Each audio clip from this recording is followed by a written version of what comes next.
Hello, welcome to Mrs. Pilcher's Bookshelf. I hope you are doing well today. Today I'd like to give a shout out to my friend Lane in Wichita, Kansas. I hope you are doing well today. Do you remember our book from last time? It was the book, A New Coat for Anna.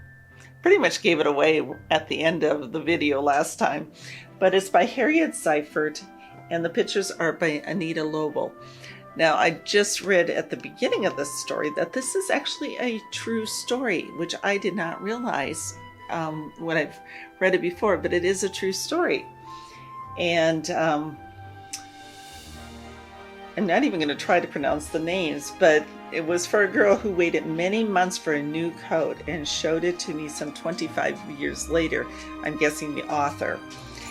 And it was in memory of her mother, who at the start of it all had nothing save her persistence and determination, and who in the end fashioned a beautiful gift.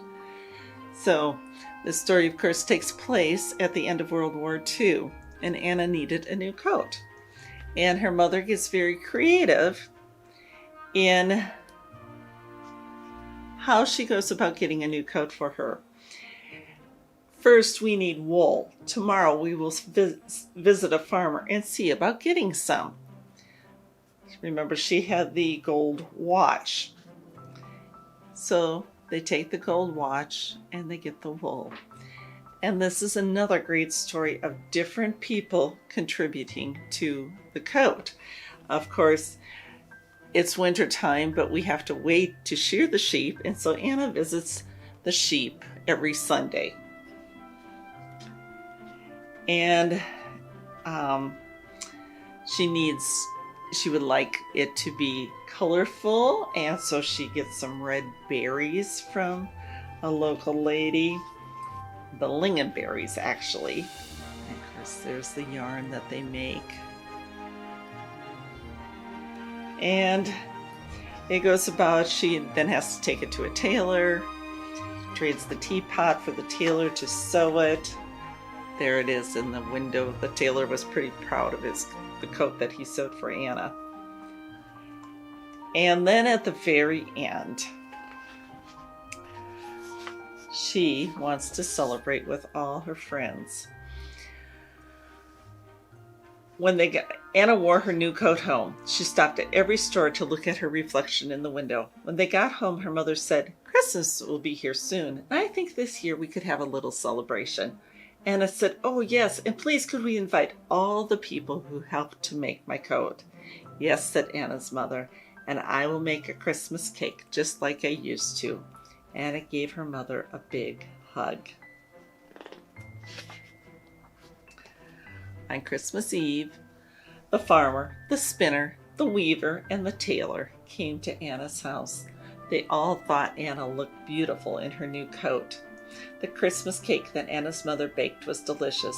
Everyone agreed that this was the best Christmas they had had in a long time. On Christmas Day, Anna visited the sheep.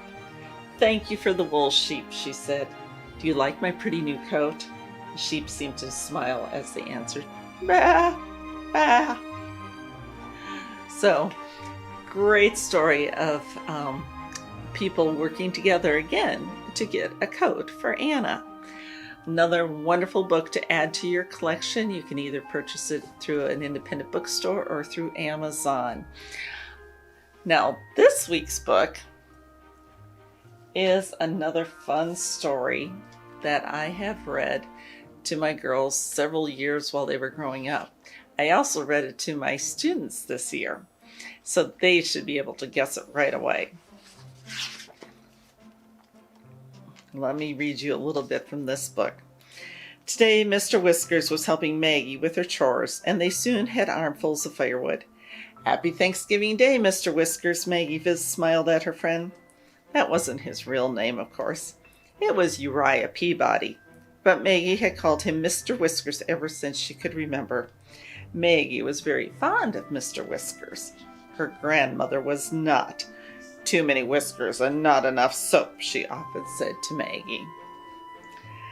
"Mr. Whiskers indeed," sniffed Grandmother, peeking from her kitchen window. She pulled the curtains tight again. Whenever grandmother baked her famous cranberry bread, she pulled her curtains tight. The reason for this was that her cranberry bread was the most famous for miles around.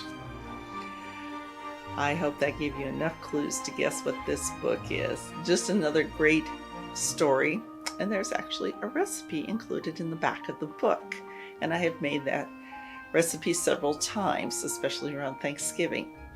I hope you have a wonderful day. Leave your guess in the Facebook comments section, and I will see you another time.